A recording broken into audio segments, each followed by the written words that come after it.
The Eagles' crazy comeback win over the Rams in Week 3 just changed everything, as Jalen Hurts just finally solved the Birds' biggest problem, and in turn, he may have saved their season before the heartbreak even began.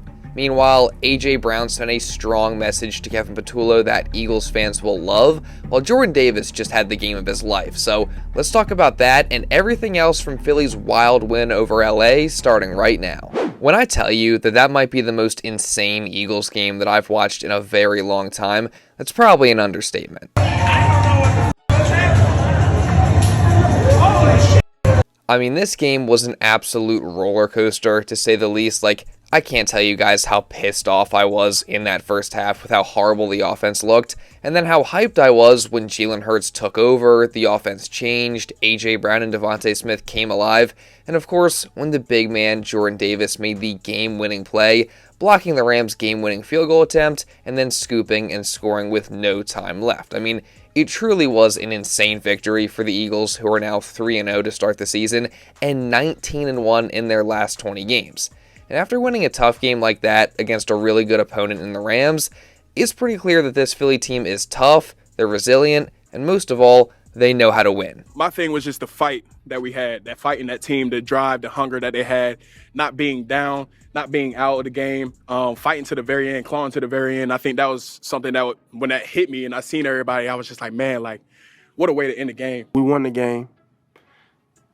We were gritty in the game. We stayed together as a team. We did not quit. Nobody gave up. And in competitive sports, that's what it's about.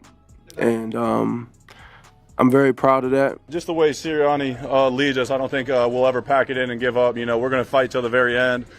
He talked about it, a team that doesn't give up, a team that keeps coming is a scary team, and that's what we did today. I'm so proud of the guys, that the fight that they have. We're on the ground, and you can get counted out in those moments, like in boxing, but if you get up and keep fighting and keep swinging, in this game, you always got a chance. And I urged them in the locker room just to remember that. That mental toughness, I need you to have it the rest of the season. I need you to have it the rest of the time you're an Eagle. And I need you to have it the rest of the time you're in life. That there's going to be times we're down. There's going to be times we don't want to get back up. We don't want to get back up, but we pick our selves up and we keep getting up. You guys got to remember that for me. All right, because that's what this team did today. There's something dangerous about a team that doesn't stop fighting. But it ain't about how hard you hit. It's about how hard you can get hit and keep moving forward. How much you can take and keep moving forward.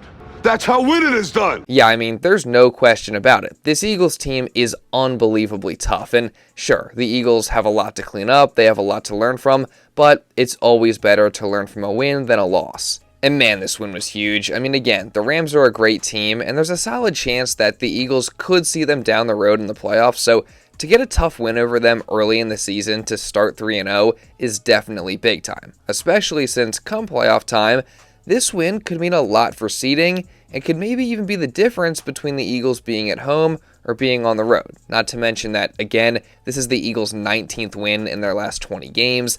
It's Jalen Hurts' 17th straight win in full games he's played. Don't you tell me he's not a top 5 quarterback. And also, Nick Sirianni is now 4-0 against the constantly praised Sean McVay. And overall, coming back from down 19 points and winning the way they won is just amazing. But again, it wasn't all great, as after starting fast thanks to a Zach Bond interception and then going on an opening drive that resulted in the tush-push score from Jalen Hurts, everything was really all downhill from there, especially offensively. As the offense went on to have 4 straight 3-and-outs and a kneel down going into halftime, and at that point, the Eagles had just 34 total yards of offense, -1 passing yard, and they were 0 for 6 on third down. I mean, I'm not kidding when I say that that might have been the worst offensive half of football that I've ever seen. And it was all the problems that we've been talking about, right? Like, everything was predictable, the run game was telegraphed and therefore ineffective, the passing game was once again unbelievably boring, stale, predictable, and conservative. Again, the middle of the field was not utilized, there were no deep shots, guys weren't getting open, and all the routes were extremely short. I mean, it truly was disgusting to watch, especially with all the talent the Eagles have, and I was fully ready to come on here in this video and shred Kevin Patullo to pieces for this. And things were only made worse with the news that Lane Johnson had suffered a neck injury in the first quarter, causing him to leave the game and not return. And as much as there were many other issues, Lane being out only made things tougher on the offense, especially since the initial replacement in Matt Pryor was struggling to some degree. Now, the good news on Lane's injury is that after the game, he apparently told reporter Jeff McLean that he just suffered a stinger and expects to be ready to go next week versus the Buccaneers, which we know is a big one. But again, his absence only made things harder on the offense in that first half. And it didn't get much better to start the second half, as on just the second play, the aforementioned Matt Pryor gave up a sack fumble to Jared Verse, and the Rams recovered, putting them in fantastic field position and setting up Kyren Williams for a 10-yard receiving touchdown to put the Rams up 26-7. And at this point, it seemed like the game was over. I mean, the Rams were celebrating and clowning the Eagles, and Next Gen Stats gave LA a 91% chance to win the game with 12 minutes left in the third quarter. But this is where Jalen Hurts took things over, saved the offense, and possibly might have just saved the Eagles' season to an extent. Don't worry, I'll explain. The Eagles' offense came out on the next drive and looked completely different, as not only did they have a new right tackle in the game with Fred Johnson replacing Matt Pryor, but on the very first play, they did something that they hadn't done all game: get the ball to A.J. Brown.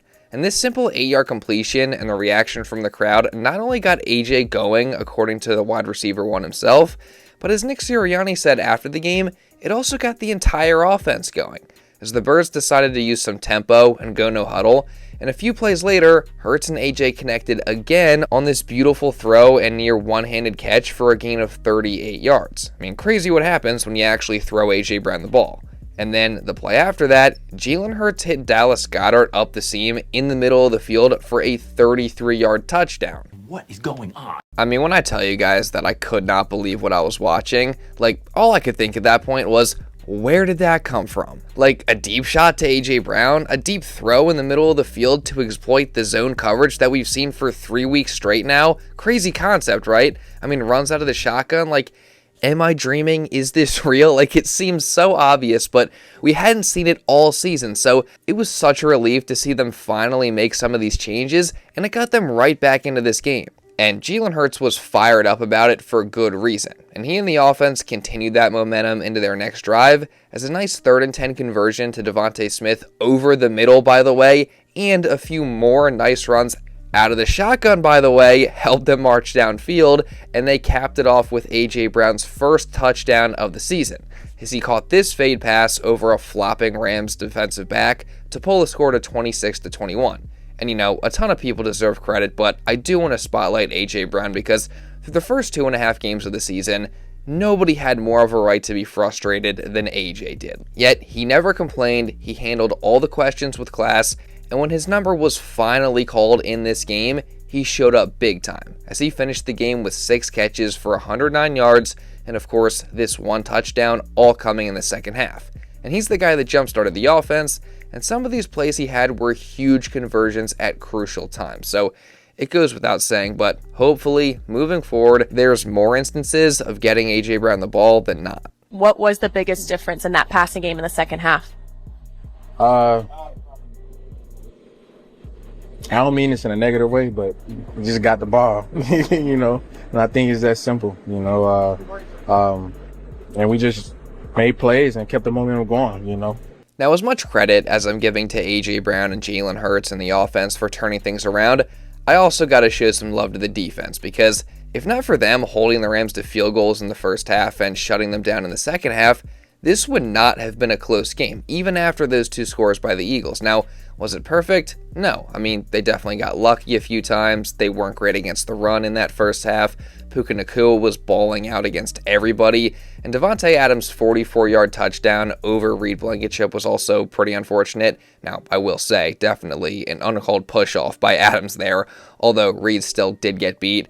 You know, I'd love to see the media talk about that play, that push-off, rather than complaining about the tush push all the time, but, you know, whatever. But yeah, I mean, even with all that, I still think the Eagles' defense played a pretty good overall game and helped keep them in this one when the offense was looking horrible. And a big part of that was star cornerback Quinyon Mitchell keeping Davante Adams in check. As for the first time in his career, Mitchell shadowed over 60% of a receiver's routes, 79.4% to be exact, and he locked Adams down, as he had just 2 catches for 12 yards on 5 targets when guarded by Q, making him just the latest victim of Quinyon Mitchell. But of course, he wasn't even the most impressive performer from the defense in this game, as that was none other than the monster in the middle, Jordan Davis, as the 4th-year defensive tackle continued his insanely impressive start to the season with his true breakout game.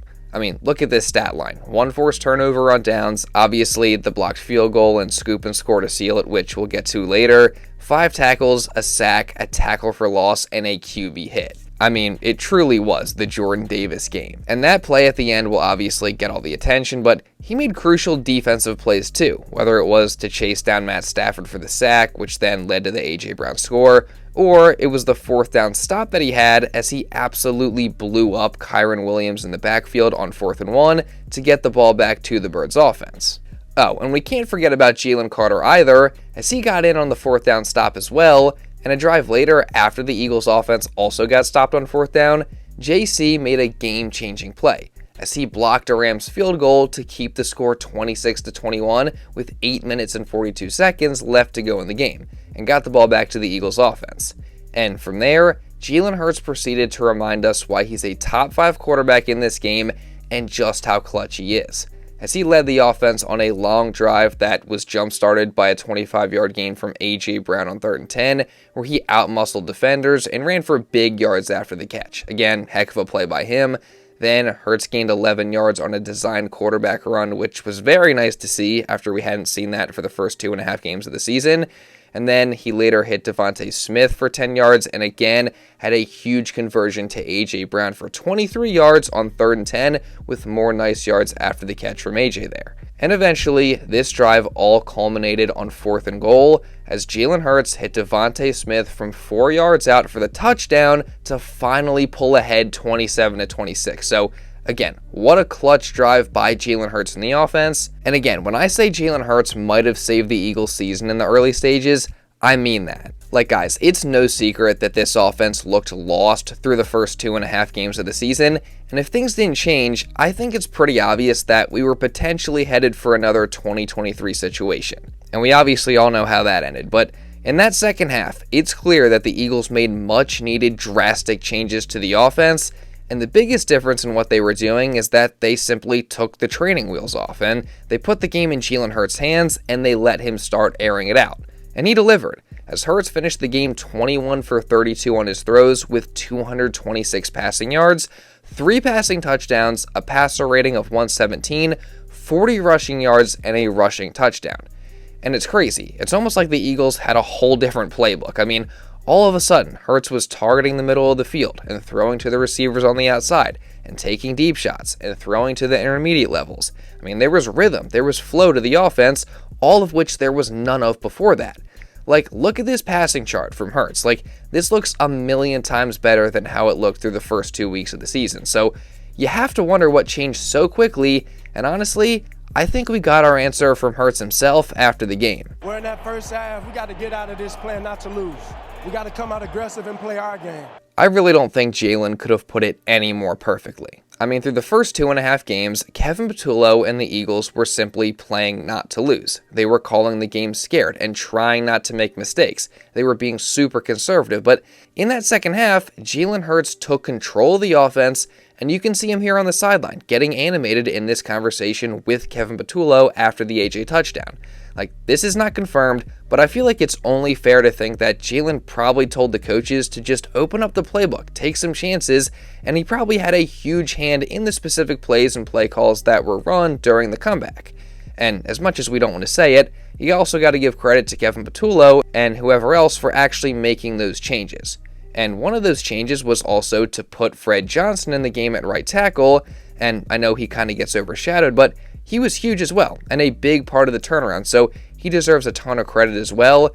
And again, I truly do think Jalen Hurts taking over in this game and encouraging these changes may have saved the Eagles season to an extent early on, and avoided another potential 2023 situation. And now it's just about whether they can build on it and not go back to being conservative. And A.J. Brown seems to feel the same way. Me personally, I truly believe, man, we got so many good players on this team, and at times, you can feel like we're being conservative.